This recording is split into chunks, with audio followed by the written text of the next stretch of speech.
Saudi अरब, मुत्तहिदा अरब अमारात और Qatar में शवाल का चांद नजर आ गया।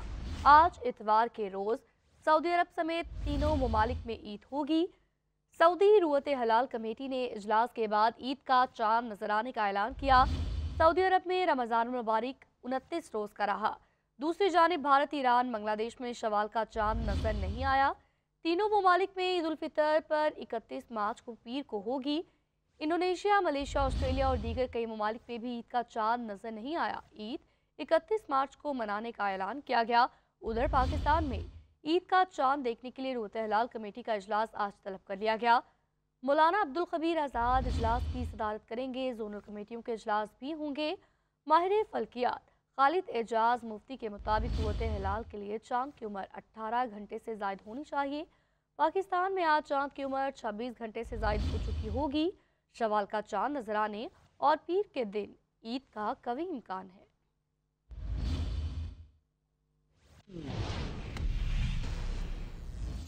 वज़ीर-ए-आज़म शहबाज शरीफ का बरादर इस्लामी ममालिक के सरबराहान से रब्ता ईद उल फितर की मुबारकबाद दी। अमीर कतर, ओमान के सुल्तान और ताजिकिस्तान के सदर को टेलीफोन नेक तमन्नाओं का इजहार किया। दो तरफा ताल्लुकात समेत बाहमी दिलचस्पी के अमूर पर गुफ्तगू। वज़ीर-ए-आज़म ने तीनों रहनुमाओं को पाकिस्तान के दौरे की दावत दी। सियासी, इक़्तिसादी, सकाफती समेत तमाम शोबों में दो तरफा ताउन को मज़ीद फ़रोग़ देने के अज़्म का यादा। वज़ीर-ए-आज़म ने पाक कतर सकाफती ताउन, दो तरफा ताल्लुकात की तारीख पर लाहौर में नुमाइश की तजवीज़। सरमायाकारी के आला सतही कतरी वफ़द ईद के बाद पाकिस्तान का दौरा करेगा। कराची में दाऊदी बोहरा बरादरी आज ईद उल फितर मना रही है। नमाज ईद का सबसे बड़ा इज्तिमा ताहिरी मस्जिद सदर में मुनक्किद हुआ। सिक्योरिटी के सख्त इंतजाम भी किए गए। मज़ीद तफसीलात जानते हैं साकिब आलम से।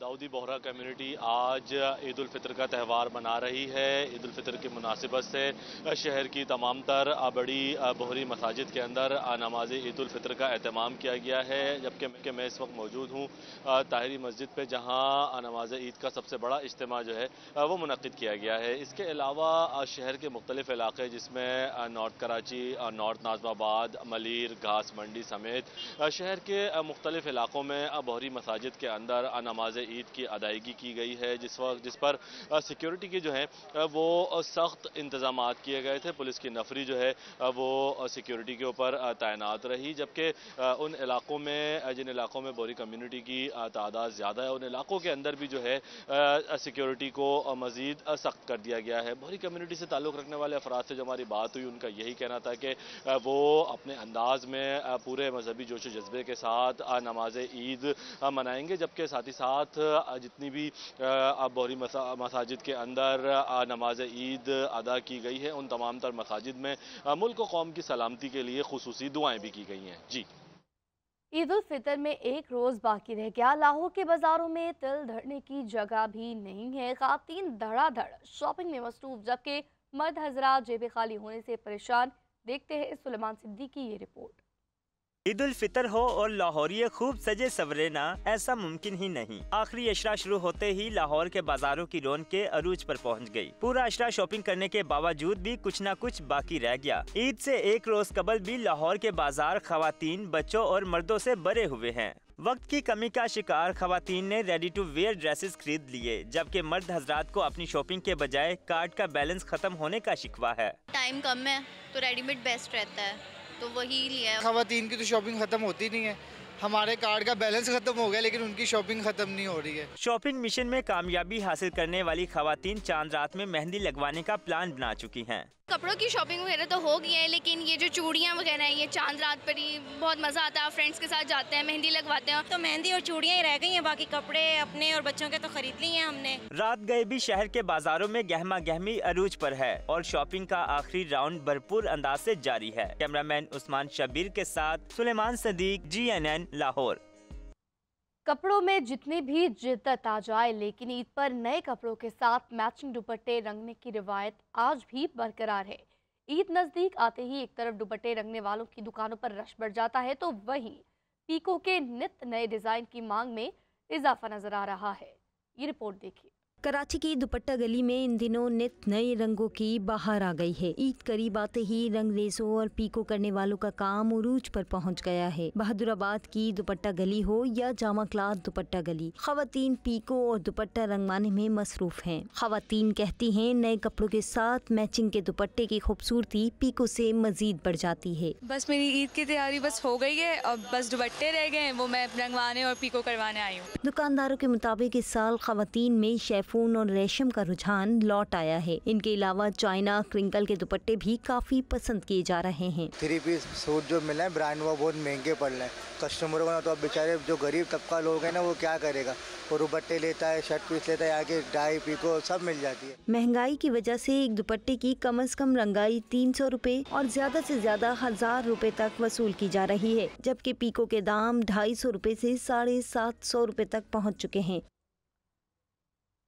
पाकिस्तान का अफगान हुकूमत के सामने दहशतगर्दी का मामला उठाने का फैसला। वज़ीर दाखिला मोहसिन नकवी का कहना है कि दहशतगर्दी से निपटने के लिए वज़ीर दिफा, आर्मी चीफ और तमाम स्टेक होल्डर्स एक पेज पर हैं। सूबों की मशावरत के बगैर कोई फैसला नहीं किया जाएगा। दूसरी जानिब केपी के कॉलेजेस और यूनिवर्सिटियों में 760 अफगान तलबा ज़ेर तालीम है। केपी हुकूमत ने ज़ेर तालीम अफगान तलबा का रिकॉर्ड विफाक को इरसाल कर दिया। रिपोर्ट में प्राइमरी और हायर सेकेंडरी स्कूलों में ज़ेर तालीम अफगान तलबा का रिकॉर्ड मुरतब नहीं किया गया। पाकिस्तान ने अफगान हुकूमत के सामने दहशतगर्दी का मामला मौसर तौर पर उठाने का फैसला कर लिया। वफाकी वज़ीर दाखिला मोहसिन नकवी कहते हैं कि दहशतगर्दी के खिलाफ वज़ीर आज़म, आर्मी चीफ और तमाम स्टेक होल्डर्स मुत्तहिद हैं। तखरीबकारों से निपटने के लिए केपी और बलूचिस्तान को हर मुमकिन मदद फराहम करेंगे। वफाकी वज़ीर दाखिला की ज़ेर सदारत काउंटर टेररिज्म कमेटी के दूसरे इजलास में अहम फैसले किए गए। शुरा को बताया गया कि इंसदाद दहशतगर्दी के इदारों की इस्तेदादकार को बढ़ाया जाएगा। नेशनल और provincial intelligence vision and threat assessment centres कायम किए जाएंगे। गैर मुल्कियों की फुल प्रूफ सिक्योरिटी पर अमल दरामद को यकीनी बनाने की हिदायत की गई। उधर केपी हुकूमत ने ज़ेर तालीम अफगान तलबा का रिकॉर्ड विफाक को इरसाल कर दिया। बताया गया कि खैबर पख्तूनख्वा के कॉलेजेस और यूनिवर्सिटियों में 760 अफगान तलबा ज़ेर तालीम है। रिपोर्ट्स के मुताबिक स्कूलों में 3 लाख अफगान बच्चे ज़ेर तालीम है। हुकूमत पाकिस्तान की जानिब से गैर कानूनी, गैर मुल्की और अफगान सिटीजन कार्ड होल्डर्स को वापस भेजने का फैसला। हुकूमत पाकिस्तान की जानिब से 31 मार्च तक मुल्क छोड़ने का हुक्म जारी कर दिया गया, जिसके मुताबिक पाकिस्तान छोड़ने की डेडलाइन खत्म होने में सिर्फ 2 दिन बाकी रह गए। 29 मार्च तक पाकिस्तान छोड़ने वाले गैर कानूनी अफगान बाशिंदों की कुल तादाद 8,84,261 हो चुकी है। हुकूमत पाकिस्तान ने वापस जाने वालों के लिए खुराक और सेहत की सहूलियात के इंतजाम मुकम्मल कर लिए हैं।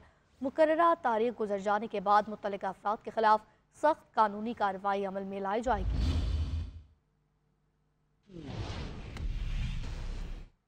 SIFC की मुआवनत से पाकिस्तान मिनरल्स इन्वेस्टमेंट फोरम 2025 में नेशनल मिनरल हार्मोनाइजेशन फ्रेमवर्क मुतारिफ कराने के लिए तैयारियां मुकम्मल कर ली जा चुकी हैं।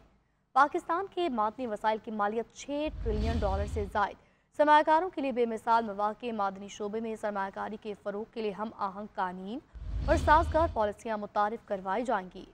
वफाकी हुकूमत का सूबों, आज़ाद कश्मीर और गिलगित बल्तिस्तान के साथ मिलकर यकसा रेगुलेटरी फ्रेमवर्क तश्कील देने का मस्बत इक़दाम मिनरल्स फ्रेमवर्क माहौलियाती तहफ़्फ़ुज़ात, महफूज कानूनी और बैनुल-अक़वामी शराकतदारियों के फ़रोग को मद्देनज़र रखते हुए तैयार किया गया है।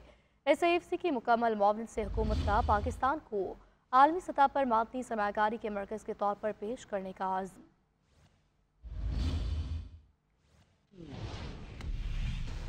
SIFC की मुआवनत से फार्मा इंडस्ट्री में डेयर रेगुलेशन पॉलिसी का नफाज मुल्क की मईशत के लिए मस्बत पेशरफ्त करार दिया गया है। फार्मास्यूटिकल कीमतों की डीरेगुलेशन से अहम शोबे का मुनाफा 210% इजाफे के साथ 13.5 अरब रुपये तक पहुँचगा। 2024 में फार्मा सेक्टर की मजमूई आमदन 21.1% इजाफे से 196.8 अरब रुपये हो गई। मजीद इस पर बात करेंगे deputy bureau chief Islamabad Ejaz Ahmad से। एजाज बताएगा क्या मजीद मस्बत असरात आएंगे इस अहम पॉलिसी के नफाज से? SAFC ने फोकस कर रखा है एग्रीकल्चर प्रोड्यूसर्स और उसके मुनाफे पर खास उसके प्राइसेस को डीरेगुलेट करने किया जा रहा है ताकि जो इसका प्रोसेस है वो ज़्यादा बेहतर हो सके, एग्रीकल्चर का प्रॉफिट ज़्यादा बढ़ सके, जिसमें तक 21 से ज़्यादा का कुछ इजाफा रिकॉर्ड किया गया, जिसमें इसकी और इसमें न सिर्फ शराब बल्कि उसकी जो रकम है उसमें भी इजाफा हुआ है। इसी तरह मार्केट की कीमतों में भी इससे कम आने की तवक्को है और साथ साथ पाकिस्तान में जो एग्रीकल्चर में कॉर्पोरेट फार्मिंग की जानिब पर एक कदम बढ़ाया गया, उसकी कामयाबी के हवाले से भी इसमें काफी कुछ मौजूद है। जी ठीक है, अपडेट करने के लिए शुक्रिया।